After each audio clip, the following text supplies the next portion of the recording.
this on camera. This is amazing. Do we know this? Yeah. Oh, Yeah, we're going. we're going. We're going. We're going. Okay. Can you hear us We're both? going? Can you hear us both? Wow, this is the first time you guys met in person? Yeah.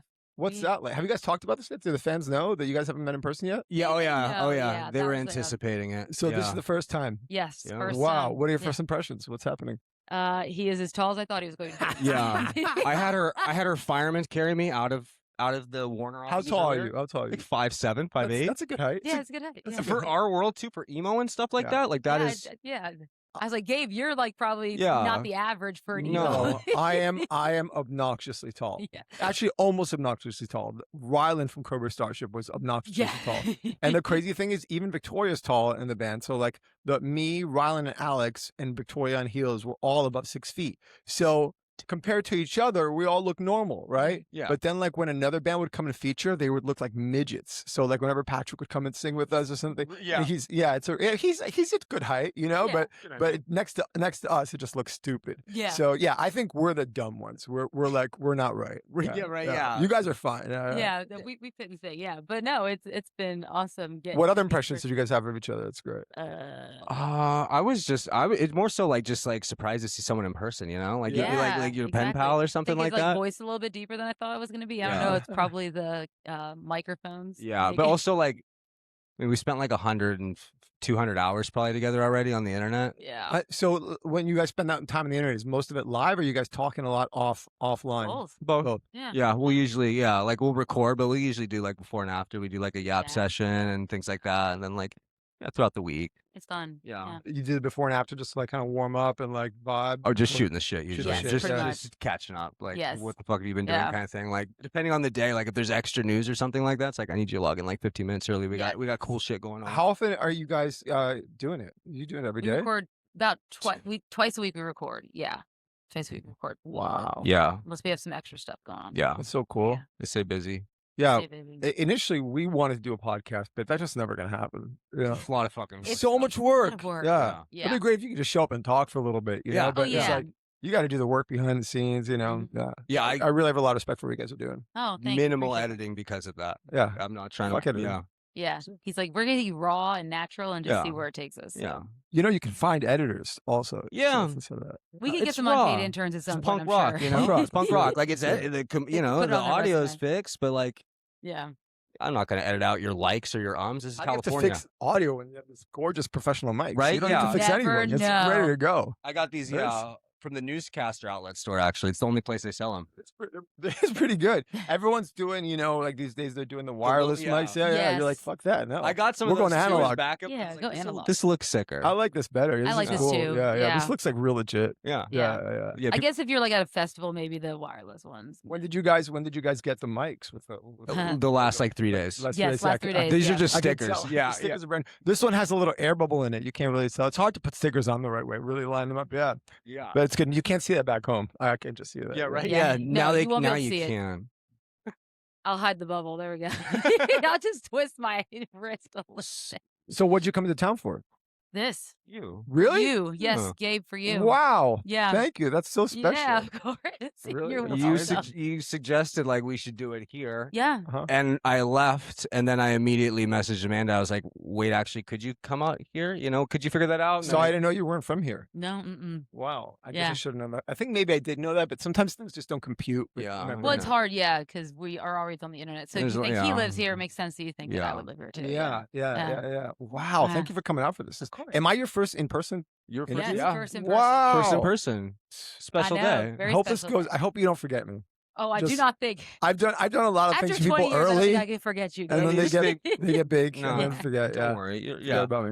You're We locked won't. in. You're Okay, locked cool. in. Yeah, Cool. you're Appreciate locked in that. Thanks, forever. bro. Yeah. Thanks, buddy. So, So I guess we yeah. should tell the people watching who this is. They might not know. yeah, I don't know if You you can are just write it. familiar. I mean, you're not editing, so maybe. Yeah. I mean, maybe just Yeah. like one edit. Just Yeah, put my name things here, puts right Gabe there. Cobra Starship. Yes. Yeah. In case you're not familiar, Gabe You do just Saporta. Cobra Starship. You don't do the Cobra- multi-hyphenate. I guess it depends what the audience is. I Yeah. think for your audience, it's probably Cobra Starship. Starship. Maybe like you got some old heads who want There's Midtown some too. Midtown. There are we got some a Midtown crowd. Yeah, the fans, yes, Midtown we crowd. have Yeah, them, I'd say yep. it's 50-50. Yeah. Cobra Yeah. Midtown Brotege. Yes. Take Yeah. music. Yeah. Yeah. It's hard. It's hard. It's hard. You know, like figuring out my Instagram bio is really a bitch. You know. I You can only fit imagine. so many characters in Yeah, there too. exactly. Yeah. What do I put in here? Fuck. I think I got a good one though now. Now it's pretty funny. Yeah. Sick. Like at first I'm like, oh wow, and like I'm trying to run a real business now. I have to like write what I do and like, and I wrote that and it just sounded lame. But Yeah. my bio now I think is pretty good. It implies it without saying it.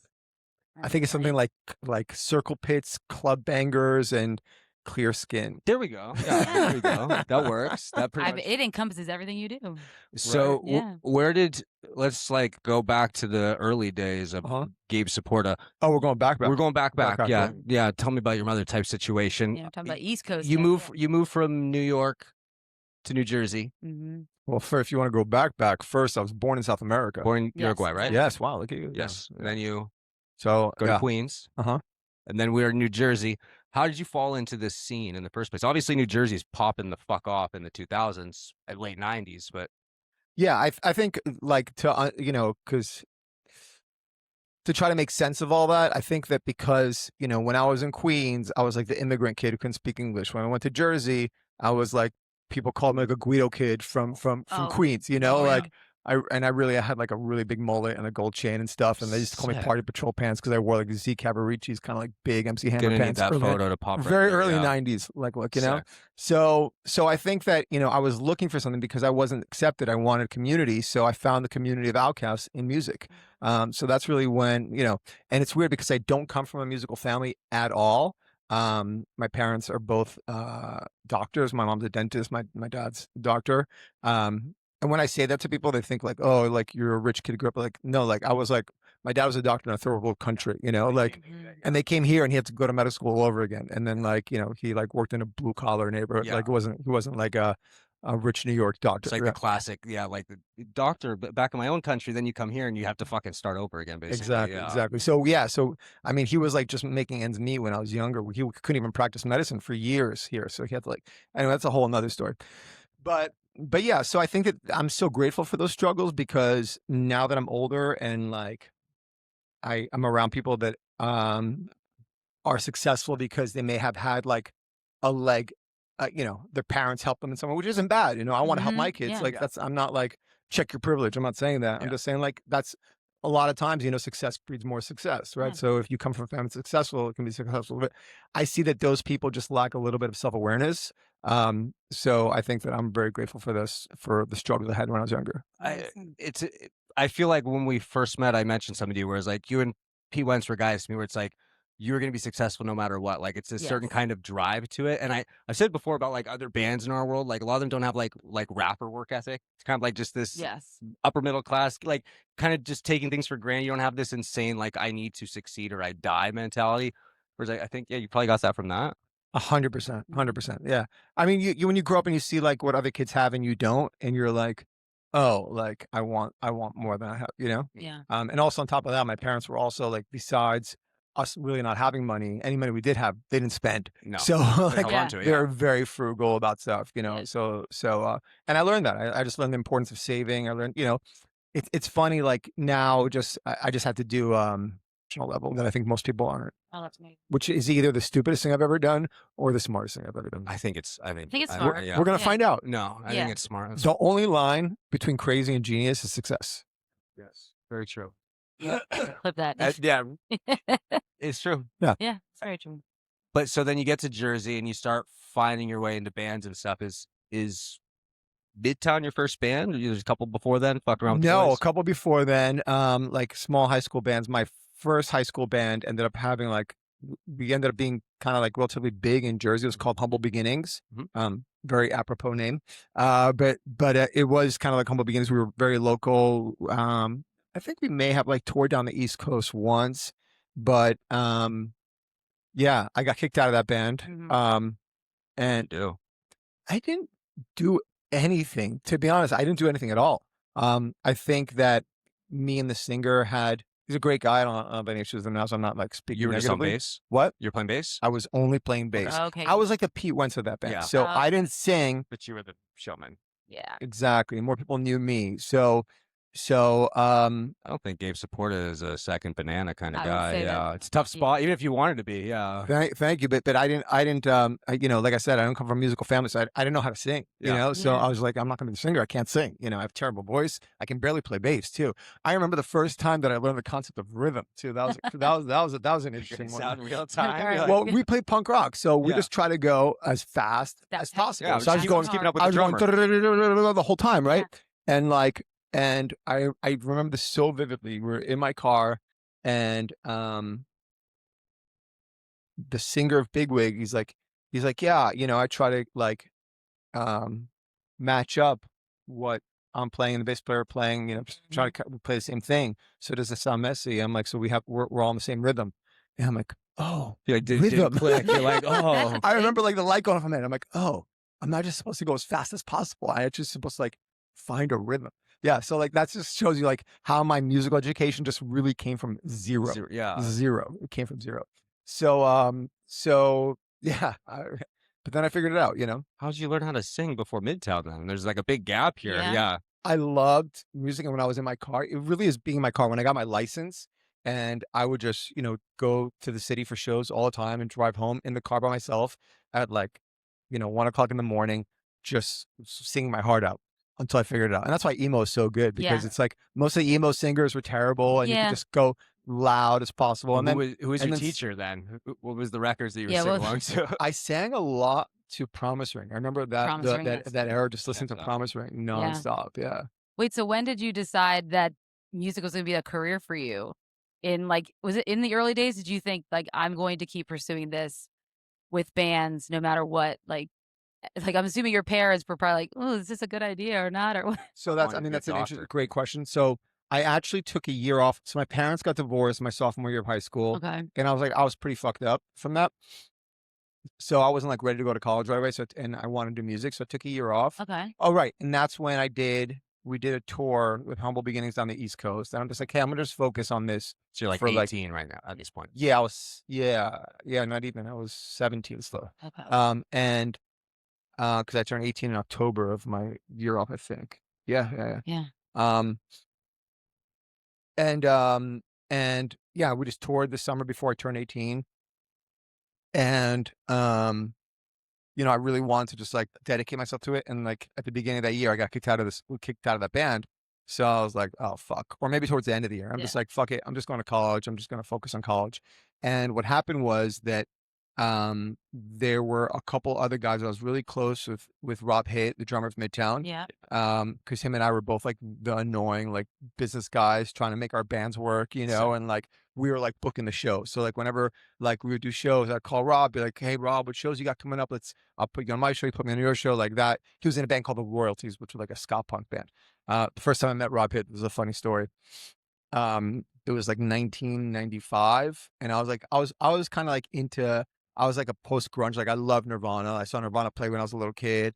And then like I was very into like the indie scene, and so I saw Sonic Youth, Superchunk Pavement. So I was a little bit more indie leaning, and Rob was like very just diehard ska punk guy. And I remember I had striped socks, and he had Argyle socks, and he made fun of me for my striped socks because he was, yeah. So that was it. That was my first interaction with Rob Pitt, making fun of me because my socks weren't good enough for him. But anyway, you know, we became friends, and years later, then he was already at Rutgers, and I found out that Tyler, the singer of Nowhere Fast, another local band in Jersey, was also going to Rutgers, and I'm just like, bro, we should get together and just play music, and that's really just for fun. And we did that really the summer before we all entered.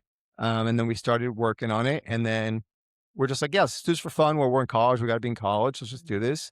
And I did not want to kind of do music as a career, but when our band, we kind of approached the band a little bit smarter through what we learned. So we said, okay, let's not play a show until we have music so people can go home and get the tapes, bring the tapes home. So we recorded music first. We have tapes at our first show. And just at that first show, even then, it was just like, wow, like it almost like, even though I got kicked out of that band, it was like I didn't miss a beat. You know, we had our fan base from all our bands came. So it was like a local Jersey super group in a way. Sick. So and even like, you know, like labels had started sniffing around to my old band, and And then, when I did Midtown like drive-through, it was like, no, we want to sign this. Yeah. So that was it. We like signed right away. That summer, freshman year, we went and we made an album with Mark Trompino, who like had done Jimmy World, and we loved that record. Yep. We made a quick record in like 9 days. Save the Came back World, to school, like So you did Save the World, Lose a Girl in like summer or freshman year of college. Wow. Yeah, and then I went back to school, and then they were like, "No, this looks like it's like we have a lot of touring stuff you guys can be doing. Like let's just get you on the road." I'm like, "Okay." And then so I talked to like my professors and like the dean of my school. I'm like, "Hey, I have this opportunity. Should I just go and do this?" And they're like, "Yeah, you can always come back to school." I'm like, "All right, You can. That's I true. can." Have you gone back? No, but I'm still in touch with that professor. I had lunch with him Okay. like 20 What years were you later. going for when you were at school? Here. I was gonna be.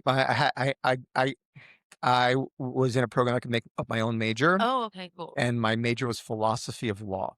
Beautiful. So I liked philosophy, but at that time I didn't like existentialism. Yes. I really You liked. want it to be like a logical philosophy. I liked moral philosophy kind of stuff, and then I liked law, but I didn't like the annoying parts of it. I like jurisprudence and kind of like why do people come together in societies and make rules? So you're just kind of eliminating the boring parts. Yeah, well, interests. yeah. I mean, I think actually now that I'm older, I like the existentialism way more and like the weird stuff in philosophy. But yeah, that was the major that I kind of made up. So it was kind of like a pre-law major that I never did. Sick. So yeah.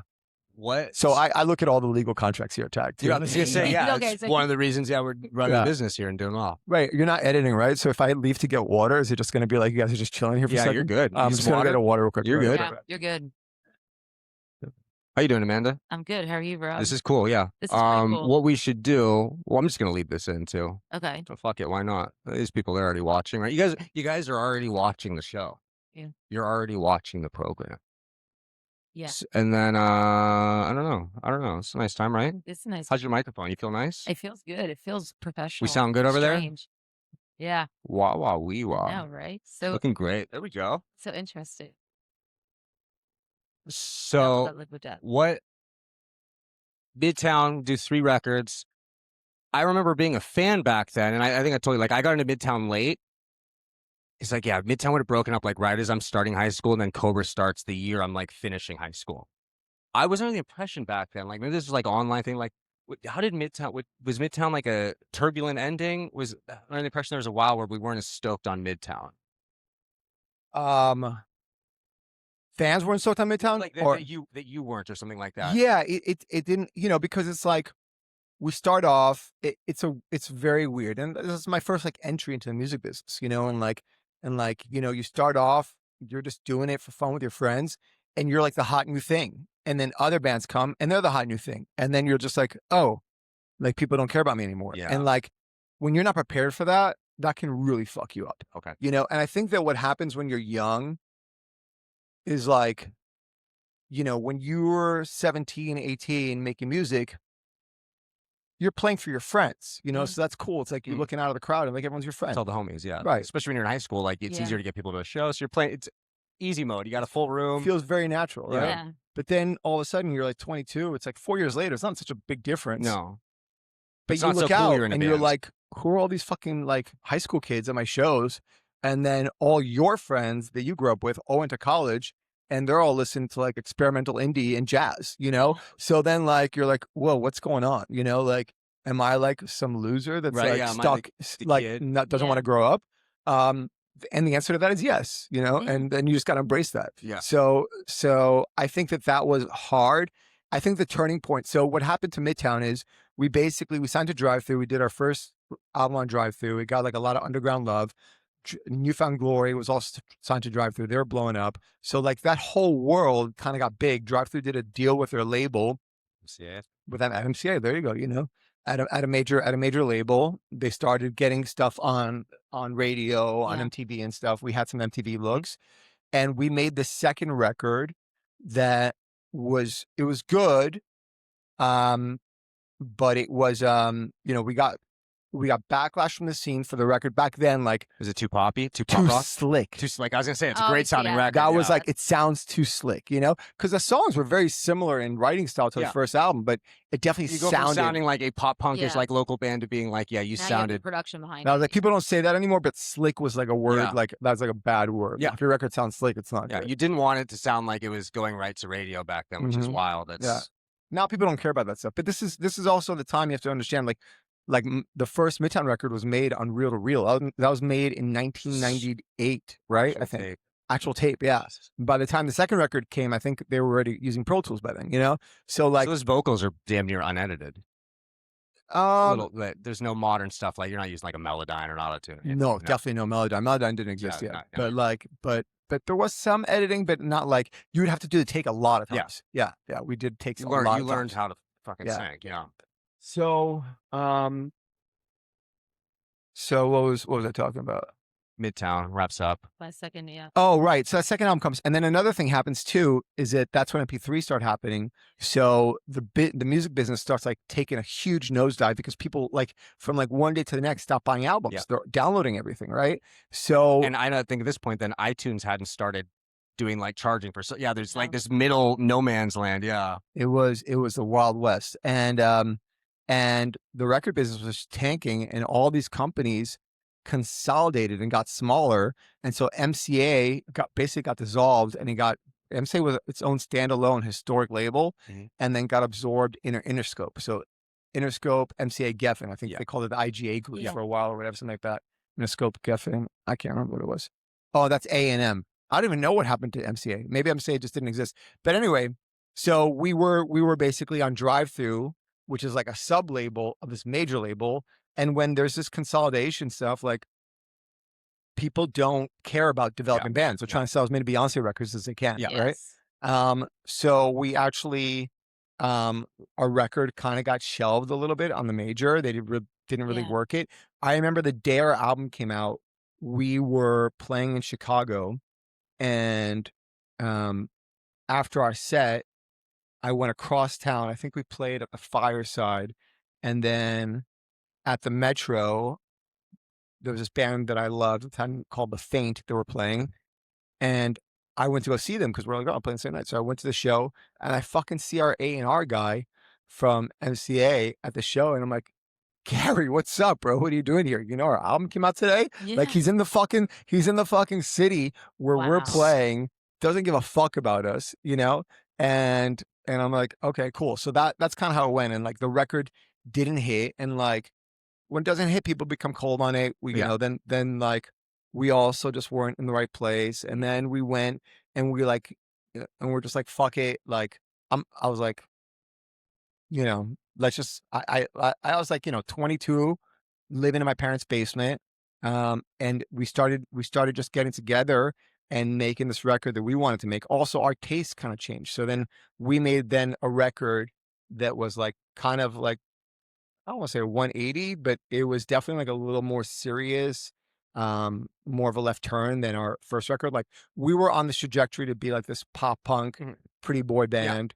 Like 182 or something. Yeah. And we didn't want to be on that track because we all come from hardcore and like underground, and we wanted to like just do something that we felt was like more artistic. We didn't like getting pulled into this direction, right?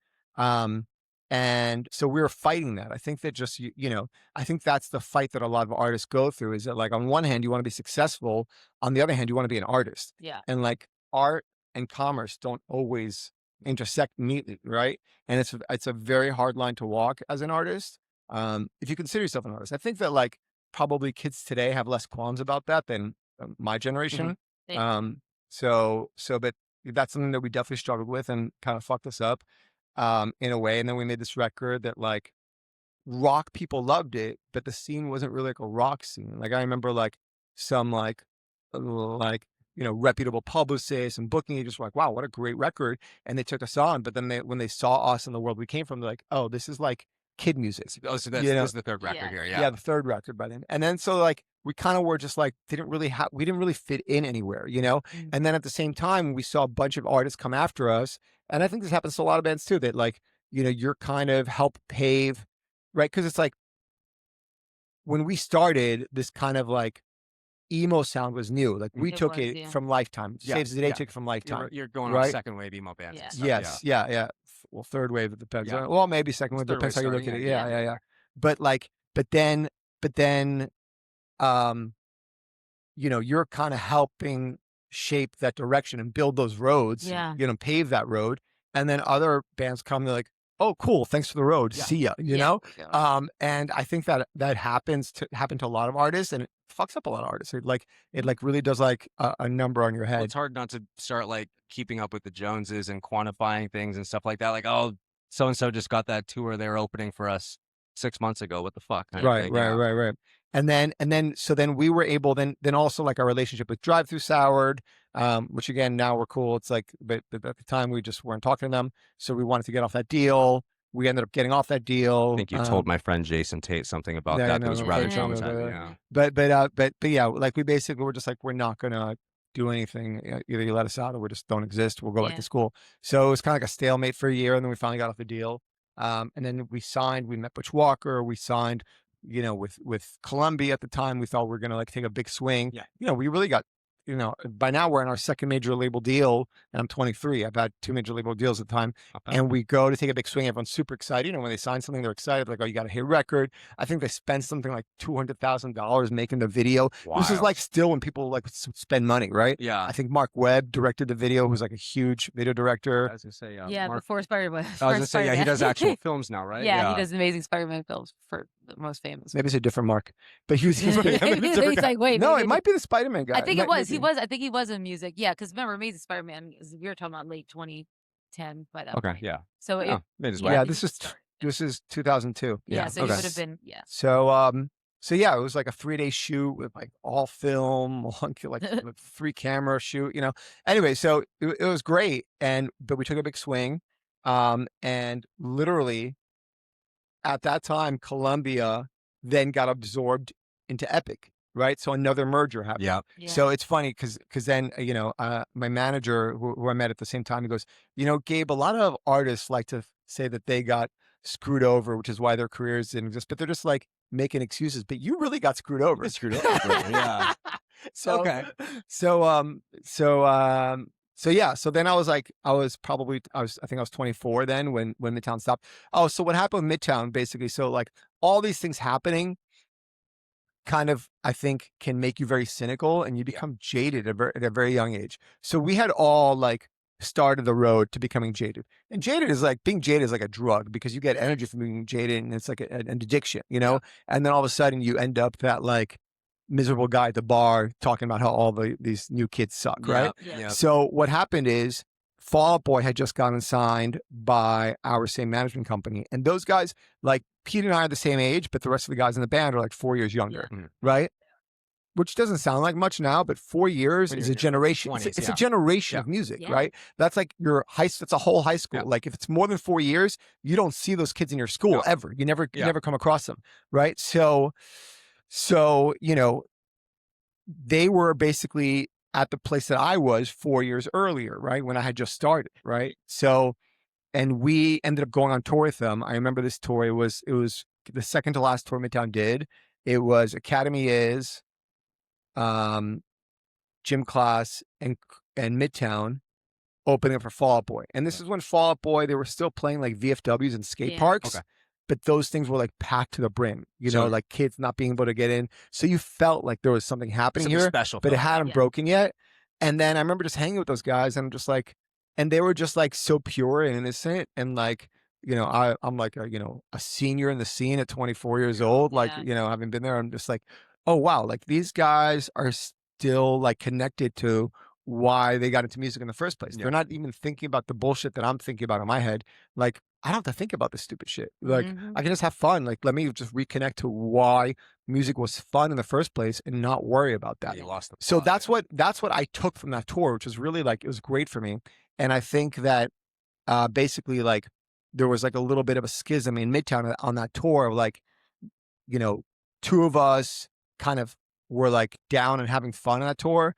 and 2 of us were having a terrible time on that tour. Yeah. So, so I think that after that tour, we kind of knew it was over. We had like one headline tour book that was like, it did okay. It wasn't like gangbusters, but it was kind of like an unsaid thing where we're just like, yeah, I remember like our last like pre-show, like, well, I don't remember. I do remember what we used to say. I'm not gonna say it on camera. But like the pre-show, Yep. like all hands in thing. We all kind of looked at each other. We all kind of knew, and then we didn't say anything. We all just went back and kind of started doing our own things. Tyler was like already had a band that he was working on, which was like more of like a garage rock band, which is what he loved. Yeah. And then I'm like, I want to do something that's fun. I was getting into electronic music, and that's when I started Cobra Starship. That's awesome. Cobra Starship, I mean, you guys, I think you started at the right time getting into that electronic music, especially because, as we get closer to like 2008 and the 4 on the Floor takes over, that helped you out a lot. Whereas all of your, peers were starting to, it was getting harder for them. But with Cobra Starship, so you were getting electronic music, you wanted to get started. So how did you essentially just, get your feet under with getting that band and keeping it connected to our scene, even though the music was going to be a little bit different than what everyone's used to? Well, a lot to unpack there. Yeah. So first of all, I didn't want it to be a band, right? Yes. Because I felt like some of the problems with Midtown was that it was like a democracy. Yeah. And I watched this documentary about the police and Sting. You grew up on Behind the Music. So yeah. And I'm just, Sting had this great, Stuart Copeland's in the documentary still being a fucking bitch, and Sting says, I think democracy is great for governments, but it's not so good in art. I'm like, yeah, fuck democracy. Yeah. Sting might be onto something. Yeah. Yep. So yeah, I was just like, okay, cool. I'm just going to do this myself and like, just like build a project by myself and see what happens. So I had these, so I went I took that, I came back from that last Midtown tour in the spring. That summer I rented like a little cabin up in the mountains in the Catskills, like isolated myself there for the summer. Okay. And I had bought this program called Reason. I had gotten it at the end of Midtown. This is like, so we're talking right now, 2005, right? So this is like programming and that stuff. It's Logic, right? Yeah. Logic didn't exist yet. Okay, I was gonna say they're the same company though, right? Different company. Okay. I think Logic took its name from Reason. Yeah, that's what it is. Yeah. But Reason was like the first of these programs that just kind of made it easy for anybody to try, different plugins and different sounds and whatever. And so I actually used Reason on the last Midtown record. There's an interlude called "The Tragedy of the Human Condition," which is like that on Reason. I did that on Reason. Oh wow. I did it in the studio in Atlanta on Reason. And I was like, I started messing around with it back then. And then I'm just like, wow, this is awesome. And, I think the difference that it creates from a writing music point of view is like, when you write songs just on guitar, you're kind of limited to like what kind of songs you're going to make. It's based around a chord structure. You're not basing things around maybe like a beat or a sound or some shit. So I was like very intentional. I'm just like, I want to start with a beat. Find a groove that I like and then build around that. So one of the first songs I did was Snakes on a Plane, which is called Bring It at the time. It had different chords at the time.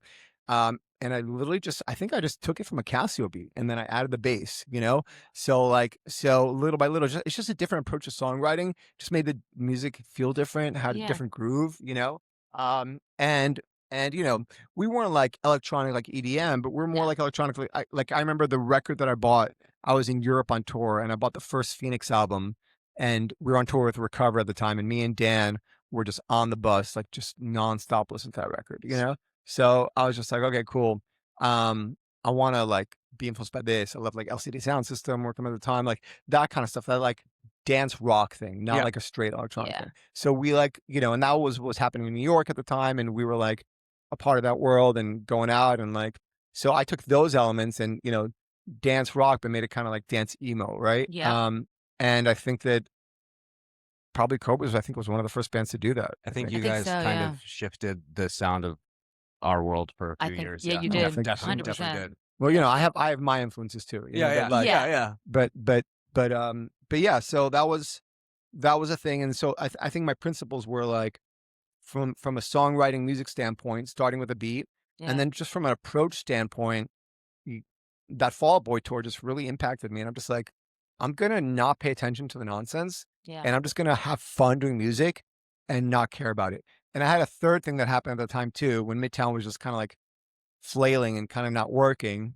I remember I had this friend who, you guys remember in the early 2000s, like everyone was wearing Diesel jeans. Yes. Yeah. So that was because my friend Kelly, she basically was a huge music fan, and it was her job to just give away Diesel jeans to people in bands and stuff. Yeah, I think all kinds of people in media, but she would love music, and she just gave them to all bands. She's like, Gabe, like I go to a lot of shows, all different kinds of bands, and I see like bands even bigger than you. And I'll tell you, like the presidents of those companies are not coming out to see those bands.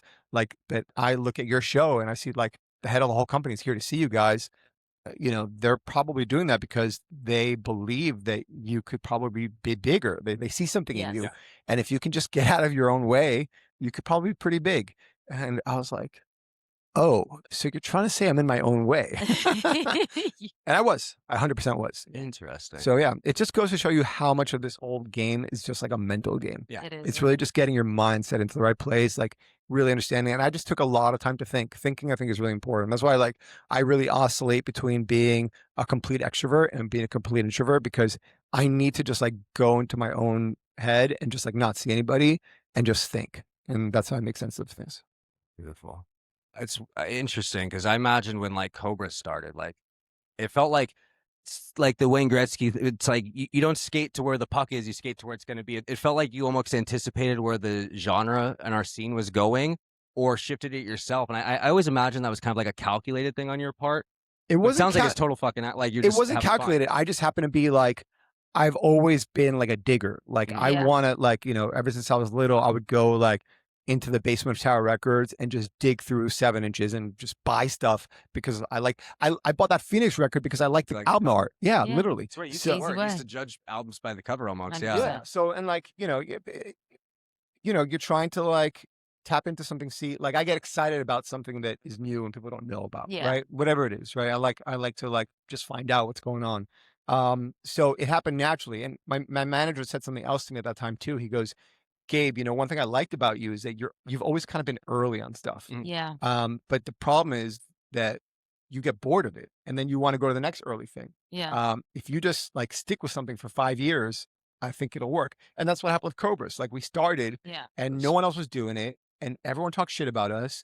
And my manager was like, dude, just stick with this. It's going to work. He might be the one that had the vision to see where the world was going. Because when you're an artist, you're in it. You're inside. You're like fucking like editing a fucking kick drum, right? Yeah. You're like so deep in it. It's hard to see the forest for the trees sometimes. So that's really what a great manager does. I think a great manager is someone that can see you in a way that you don't see yourself. Yeah. And you also, as an artist, have to be open to that. Sometimes artists aren't open to that. No. Yeah. It's like a vulnerability thing too, ego stuff as well. You're not going to tell me when I am. Yeah. Especially when it's your personal project, right? That you're working on. You have to come to Jesus. Like I allow myself to be molded by you kind of thing. Yeah. But like in addition to your manager, when you think about this scene, as Cobra's coming up, you're also building a lot of relationships within the scene as well. Obviously, we talked about Fall Out Boy and academies and stuff, and how beneficial was building those relationships within the scene with other bands to helping you guys, progress and become There's a whole successful. song title for this, right? There's a whole song. Yes, because Pete Wentz. Yeah. One of our songs. Yes, It's one of your song titles. Yeah, I guess it's I think what the benefit is, I think that like there's just power in numbers, right? Agreed. So being, and coming from the scene, like you come in there because you're looking for community. Yes. And I think that when you're in that community, you're going to find even people that you connect with even more, where you might have like,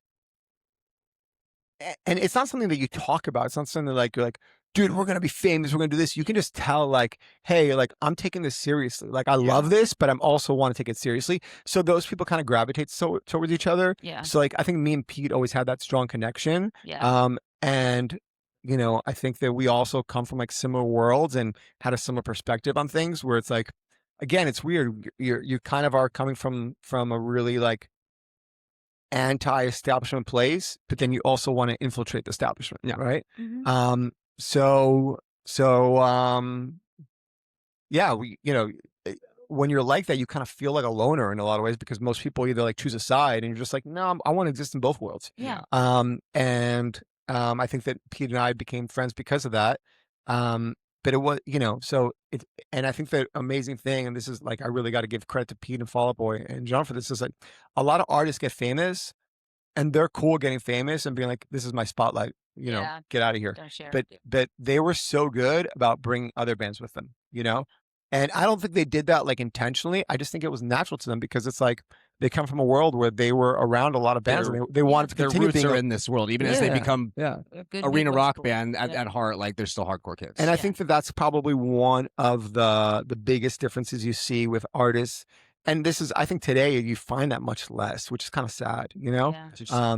Like I just mentioned this when I was talking about like certain artists in our world they don't feel like they put in not paid their dues, like they have to pay their dues, but they didn't grow up in it, so they don't understand like the community aspect of it sometimes. Yeah, exactly. And everyone's very competitive and it's all about them, Yes. like and I think it's just like a little bit, that's definitely like a generation gap thing. I think that our generation. I will say that like when we interview younger bands compared to like bands from our era, the younger bands, these kids are so much more loving. Yeah. But a lot of the time we also factor that into like there's no money to be made anyways. Like none of us are going to become millionaires. The younger bands are more loving. Yeah. Oh yeah, 100%. Yeah, they seem a little more like a lot more communal because I think I talked to Jason about. By the way, I think it might be coming back now. I think interesting. I think people because I think when like the internet first came out and bands were going viral just by themselves, like the singer was just doing it, didn't need a band. Yeah, it was like you could become successful just without putting in the work, without that. Mm-hmm. And I think that system is kind of disappearing. Good. So I think it's going back to like, hey, people really need each other. You got to work together. Yeah. Cool. You mentioned Pete, and obviously, biopics and movies are a big thing. I'm at Pete Wentz. 10 years from now, 15 years from now, there's a Pete Wentz biopic. Who do you want to play Gabe Saporta in the Pete film? Man, it's a tough one. I often get that I look like Christian Bale, There you go. There's a lot of Christian Bale. But not Christian Bale in Batman. Christian Bale in The Fighter when he like doesn't have teeth and he's balding. Yeah. So I'm like, okay, I'll take that, I guess, Okay, that works. Christian Bale works. Yeah, why not? He's gonna come spend a couple weeks here and get in your head. He's a good actor. I think he can make it work. Yeah, we should be good. You also, and he's kind of serious, but also kind of a goofball. It's good played off. I remember one of my favorite video games of all time was Madden 05, and Give It Up's on there, I believe.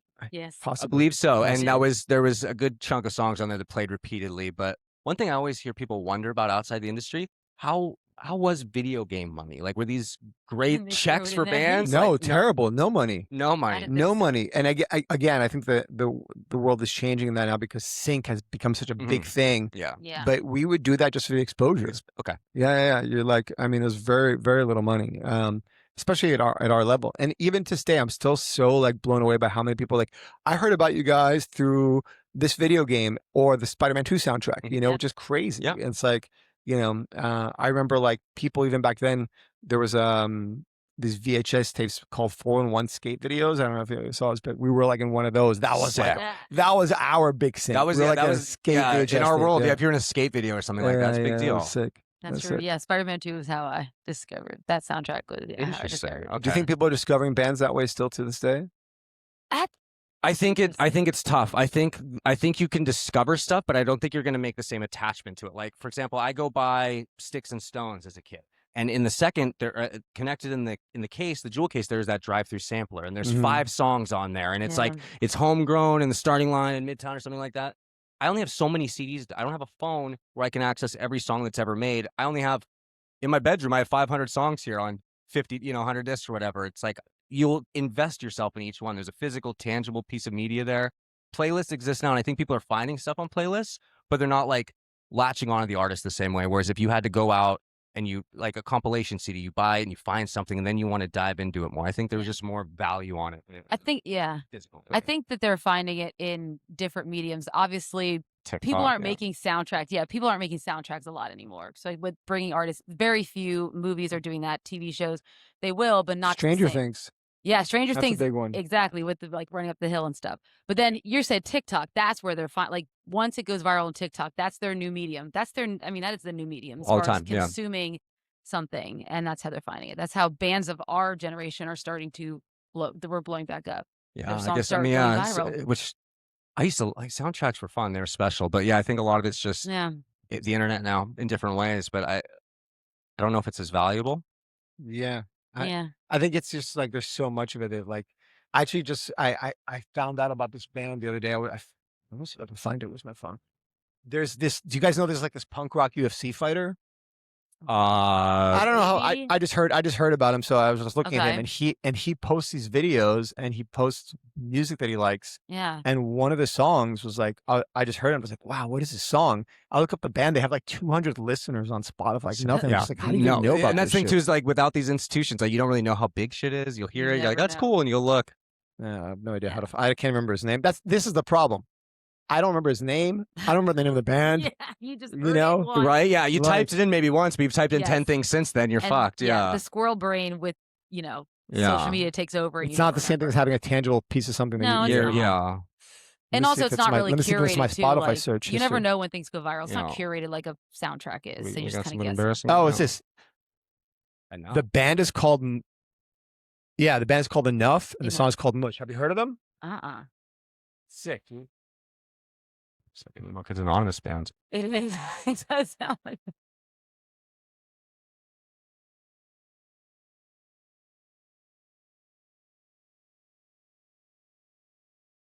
I was fucked up. Where they from? Chicago. Oh, Stevens. Just hold on. Listen to us come in.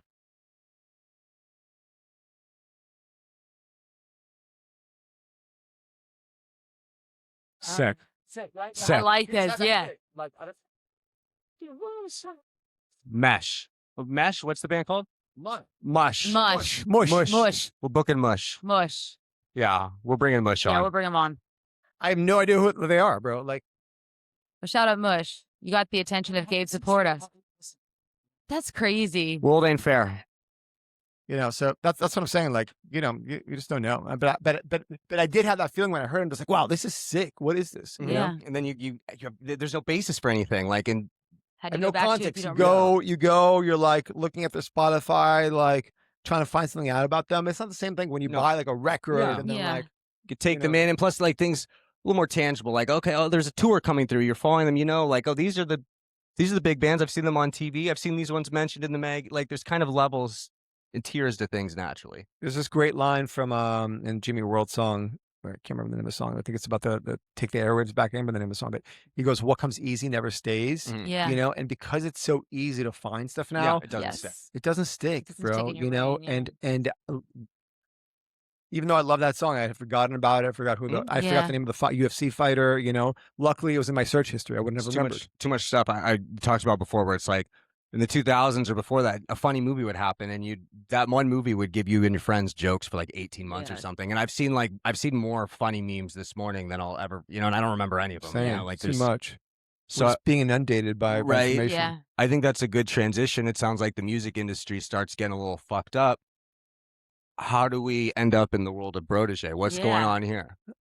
Great question. How does this happen? How does that happen? So there were like a few things kind of in my head. Like, first of all, you have to just like give you context about myself so you understand the way I think. Mhm.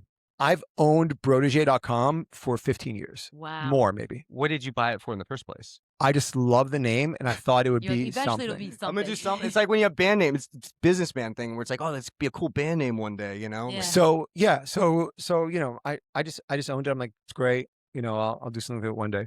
And I had no idea what it'll become or what to do.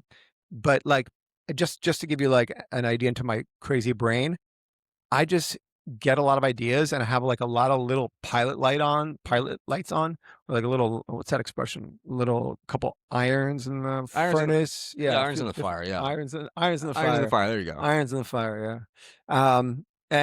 And then like one day I'll be like, oh, the universe will show me it's time for this thing, So, I think about stuff and I try to be disciplined about it too, because I know from my past, when you try to do too many things at once, you do everything You don't half-assed. spread, Yeah, you can only exactly. spread So something. yeah, and I think I learned that pretty early on. That's why I left school to do music. I remember telling Yeah. my parents, I'm just like I can go back to school, but I don't want to half-ass this music opportunity. Like if I'm going to do it, I want to be all in. Yeah. I don't want to do this and be going to school. Yeah. It's like I can't give either of them my full attention. You're finishing sound check and running and finishing up an essay. Yeah, you're not focused on anything. So I think that's like a self-discipline thing that takes time. And I fight against that because I want to do all the things. I want to do them all. Yeah. You know? But you can't do them all. But I try to do as much as possible. Okay. So anyway, so I had this name. I didn't know what it was going to be. And kind of two things happened. One is Liquid Death started getting huge, right? Yeah. It's like Liquid Death is everywhere now, so we kind of take it for granted. But when it came out, you know, that Disruptor, it was pretty like, first of all, the word death in a major product. It's like no one's going to buy anything with the word death in it, you know. Jeez, I guess that was, really bringing like underground metal and punk culture into like a product as generic as water. It's just water, yeah. It's fucking just water in a beer can with a skull in it. That's really all it is. Yeah. So, not that I'm promoting Liquid Death right now or anything. It's good water. Liquid Death. It's good water, yeah. But it's fucking water. You know, it's like they're not reinventing the wheel. No. But I was just like, I was so fascinated by it. I read an interview with Mike, and he's like, you know, he acknowledges, like, I didn't reinvent the wheel, but I went to Warped Tour, and I saw at Warped Tour. It's Monster Waters. Yes, bro. Yeah. Like, I saw that they were giving bands water in a Monster can. But it was just like the regular Monster can. It wasn't like branded water. And I'm just like, oh, I could probably do this better. And I remember it because that was a tour that I was on, and we called that the piss water because it was fucking sitting out in the sun all night, all day, cooking in that metal can. Yeah. It tasted like garbage, you know? Yep. And it was warm. And we're just like, that sucks. But he's... Oh, wait, Warped Tour? I think, Warped Tour, yeah. Oh, wait, Warped Tour. Yeah. So I was just like, I'm just like, it's so stupid and simple, but it's so genius. Yeah. Right? And, you know, this company's worth $2 billion. Doing pretty good. Yeah. $2 billion. And then you think about that and you're just like, okay, like he's basically taking like the culture that he grew up in naturally and just making a product that people need. And his premise was, why should dudes that are going to these festivals or that, you know, or skateboard or anything else, to do anything that's like a little bit counterculture, why do they have to buy the same Fiji water that yoga moms are buying? Like, exactly. Like, you know, we're getting to a point where people want things that speak to them. And so I kind of saw that happen, and I was like, and then I have my like a family friend of ours that's really close with my wife. She started this vitamin brand. And she started it when she was like living in a studio apartment in New York, like 14 years ago, 12 years ago. And now it's like a multi-billion-dollar company. And I just saw her kind of, you know, at first she was like a health coach. Yes. And she was telling her clients like, okay, here are the vitamins you should take. And everyone was complaining about the vitamins. Oh, it's making me nauseous. It's too many vitamins. So she just created this one product that was this all-in-one product to make it easy for them. And she just hammered that product for years. And once she had like a base of people, it's like, oh, this product works for me.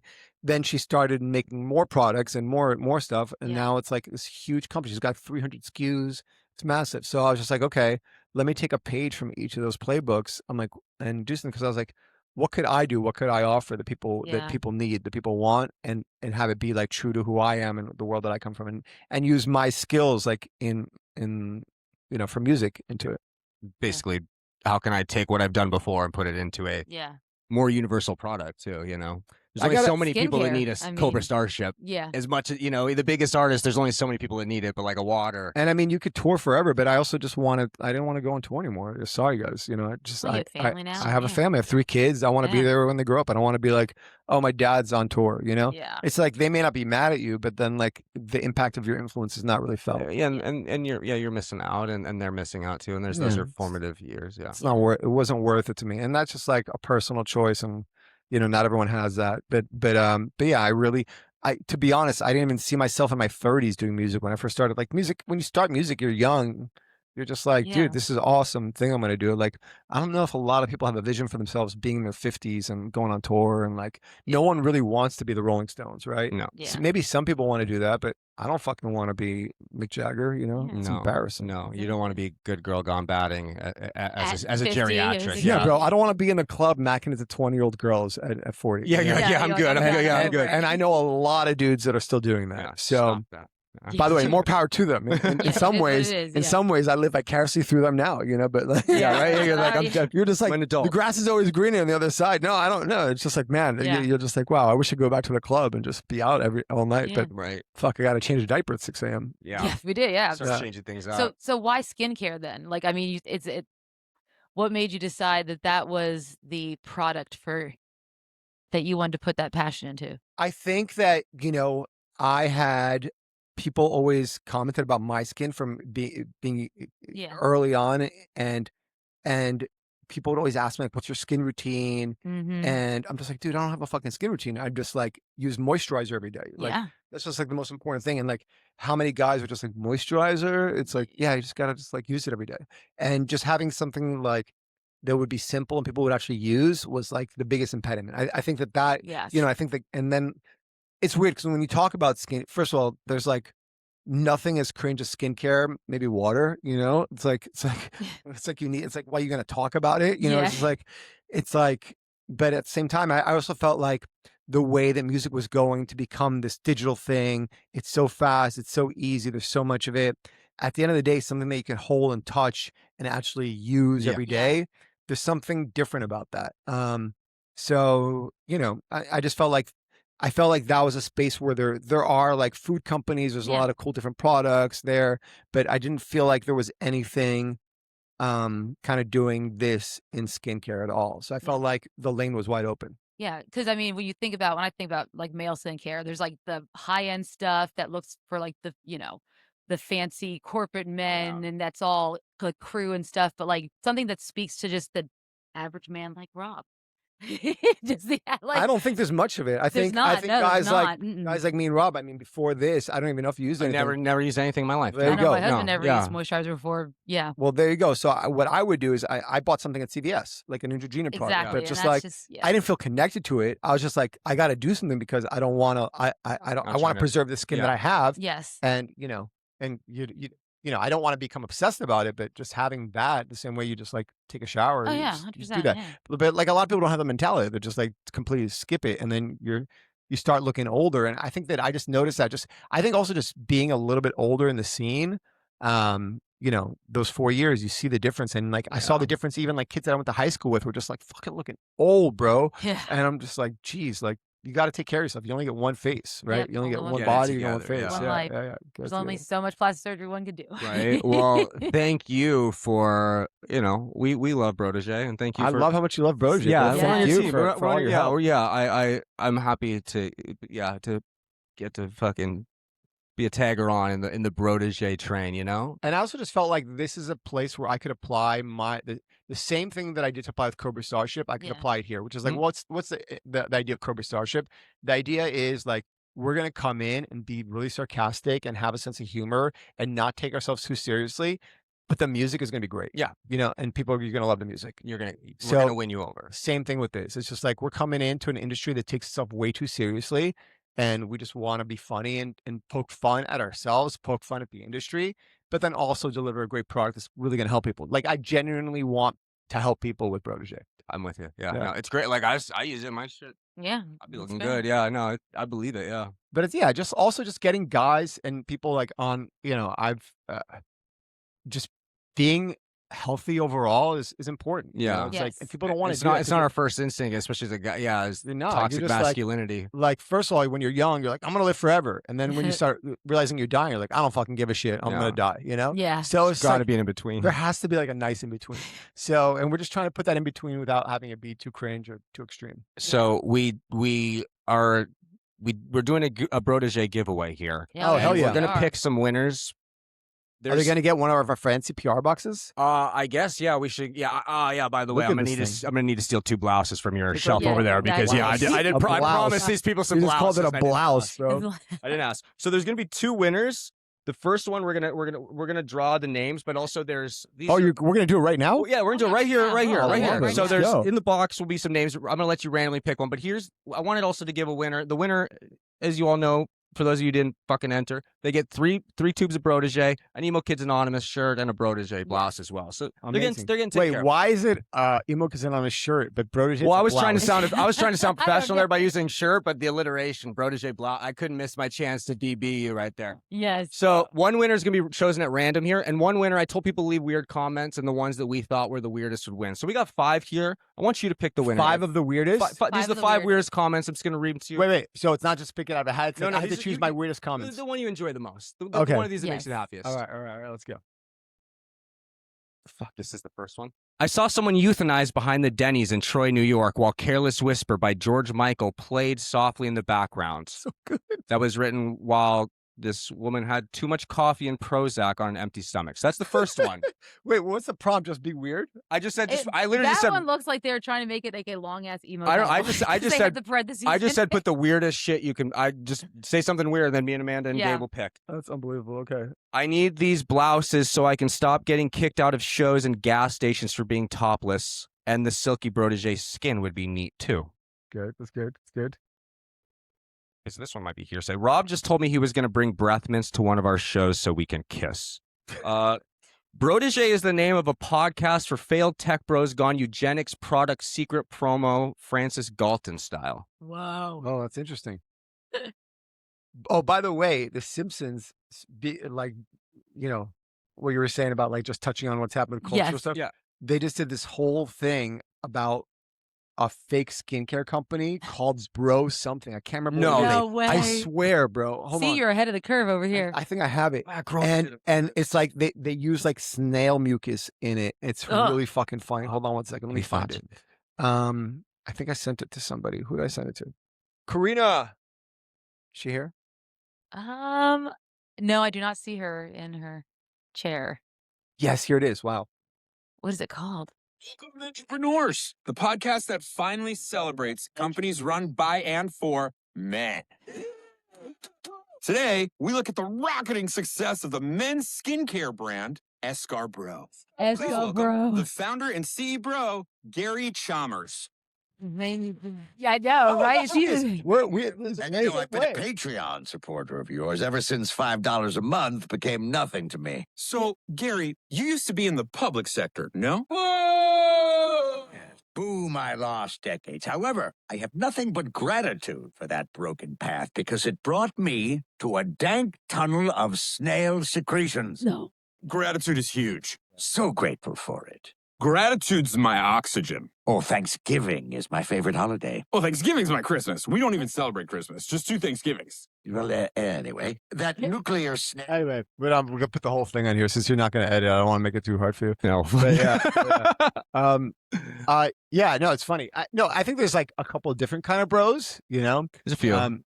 It's funny. Like even, but I think we're kind of making fun of those bros. Yeah. I think also. so in a Do we way. do- Yeah. we're Especially with gonna- your marketing and stuff like that. Yeah, For yeah, sure. yeah, 100%. Yeah. Yeah. In the videos that I be making for you, I'm talking shit on You're them, tongue so in yeah. cheek, and I Yeah, think yeah. people. But you see can that, also be a appreciate bro and make fun of your fellow bros. Yes, Yeah. Which you is can. okay. It's our- yeah. Our culture is It is. ball busting, I think they call it. Yes. Okay, last one here is we could win tubes of Gabe's goo and Rob's dirty laundry. So those Wow, are your okay. 5. You pick the winner. I definitely know the euthanized behind the Denny's. Yeah. And the name of a podcast, this was a good one, for failed tech bros gone eugenics product secret promo Francis Galton style. I'm gonna have to look that up. I don't So even- just I- because yeah. it really just piques my curiosity. I don't know who Francis Galton is, but we're gonna look that up, and I think those are the 2 winners. Yeah. Okay. So we're gonna go with 2 there, and we still have this. And that's We're Hunter and adding- Marie. We're adding a winner. We're going with 3 winners then. Yeah. Oh, 3 Because there was supposed to be, we're picking 1.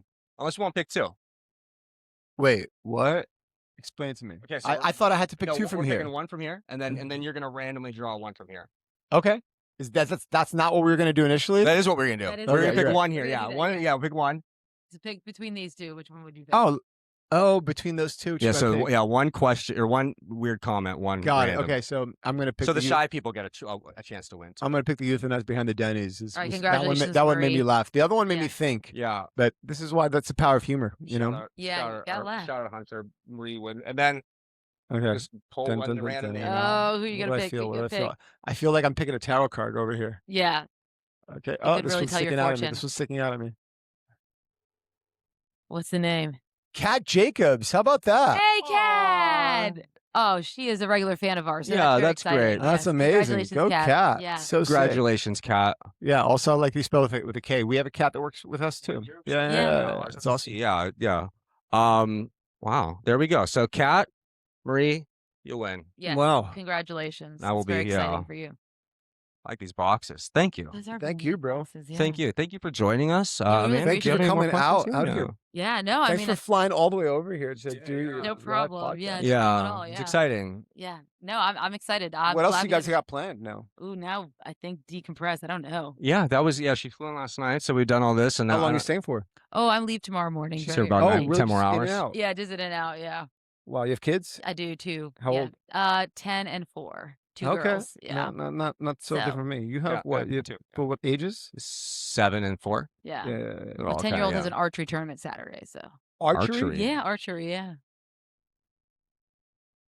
You're making me feel bad about my 9-year-old, bro. No, don't feel that.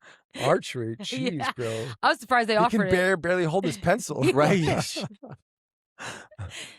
Don't worry, by the 10 years old, he'll be fine. May say Okay. consolation, I One would more not year. give my kid an archery set for different reasons. Yeah. Fuck, yeah. Oh, yeah. Right. But no, we've really had, it's been a pleasure to talk to you, Gabe. You It's been too. awesome. You Yeah. too. Archery, that's also something you do in Kentucky, right? Right, yeah, that's Yeah, I think so. I mean, I'm from Pennsylvania originally. We did not have archery as an option when I was in school. But then again, I'm also going to age myself and I'm, old. Not as old as me. Just remember that. No matter how old you are, you're never as old as Gabe Saporta. There we go. Use Brotege. You'll never look as old though because you use Brotege. You're never going to look as good as me, but you'll never be as old as me either. Wonderful.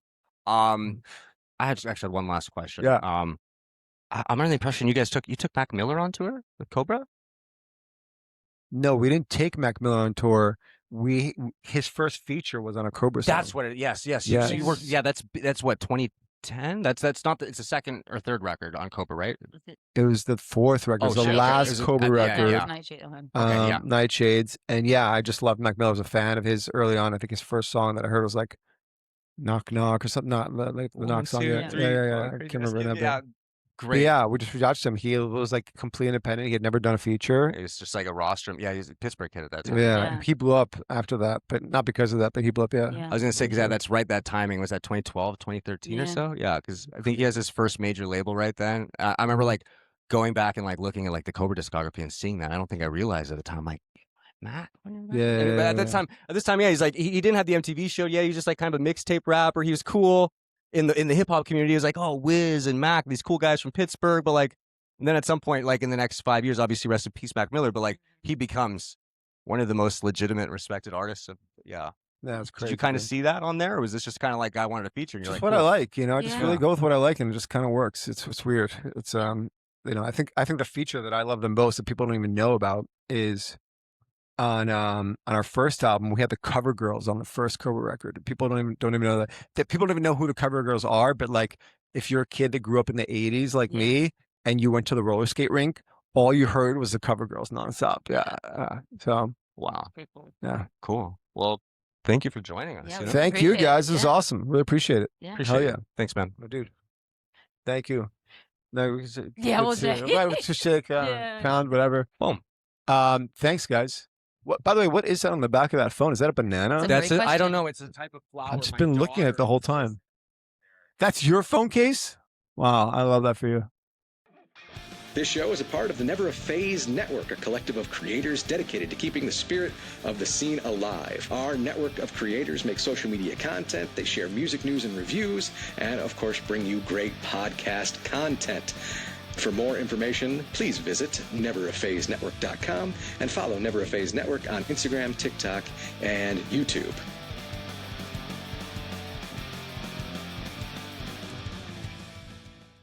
Hey man, it's your boy Petty Hendrix, man. You tuned in to Emo Kids Anonymous. Check it out, you did.